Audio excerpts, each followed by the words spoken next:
Well, it is true that the judgment of the Supreme Court did not actually talk about elections into local government councils. The mode of elections or the practice did not tamper with that. The judgment only affirms that, look, let there be direct allocation from the federation account to the 774 local government councils. That is what the judgment particularly addressed, and the judgment also outlawed that there shall be no dissolution of elected officials once they are elected, no matter how the election is. But of course, you are aware that currently the state still maintains the State Independent Electoral Commission that are saddled with the responsibilities of conducting elections into the local government councils in Nigeria. That the Supreme Court did not tamper with. That is what we as Nigerians are hoping and looking up to the National Assembly and the state houses of assembly to amend the laws to provide for a more independent body that will conduct election into the local government councils. Even with the current state of the state electoral bodies, you are aware that a lot of states in Nigeria have not conducted these elections for decades until Mr. President, who summoned the political will to say, look, we need to free up the local government and approach the Supreme Court. And the Supreme Court delivered this landmark judgment. You are aware that this judgment resonated loudly in the minds of the citizens of this country. Every Nigerian were basically excited with that development. So the judgment of the Supreme Court did not in any way mandate any other electoral body to conduct election. So as it is today, and that is why you will see that state governments have gone to conduct election. In most cases, I always say, there is actually nothing independent about the state electoral body. That's because when elections are conducted, the state electoral body will wait until the day the governor gives approval for another elections to be conducted. And when these elections are conducted, you will see that the party that the governor spearheads wins 100%.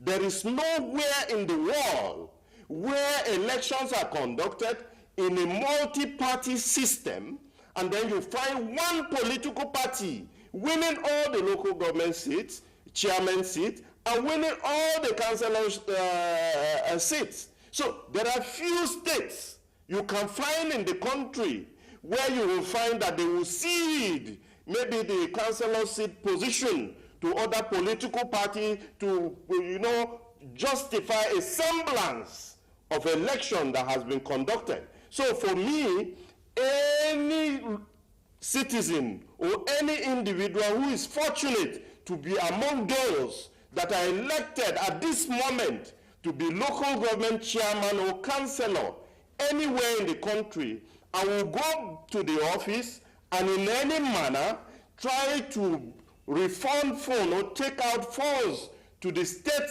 government or in whatever way. I will clearly want to say that such officials will have their days to deal with the EFCC and the ICPC.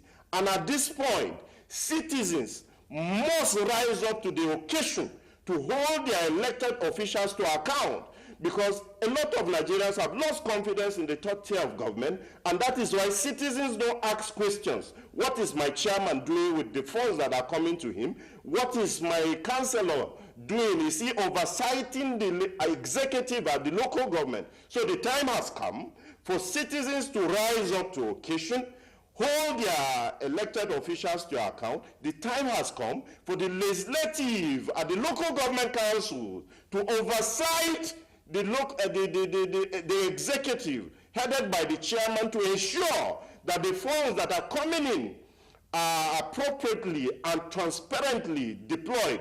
And I must at this point appeal that the federal government, through the fact must on a monthly basis publish every penny that goes to the state and the local government. By that, the citizens will be able to follow the money and get officials to account for them. But I can assure you, whoever, as a local government officials, be it chairman or whatever portfolio, that will want in any way to refund money back to the state because you want to show that you are loyal and that the governor facilitated you to be local government chairman, I would just say that you will have your day to deal with. The governor will probably, and of course, will not own up to the fact that he requested for a penny from any local government official. So the local government official will be the ones to deal with issues like that. So for me, it is work in progress. I believe that the local government officials are aware of the implications of this judgment, and I know we are beginning to have people with better capacity coming into the local government. I believe that they will apply their knowledge to count at this point.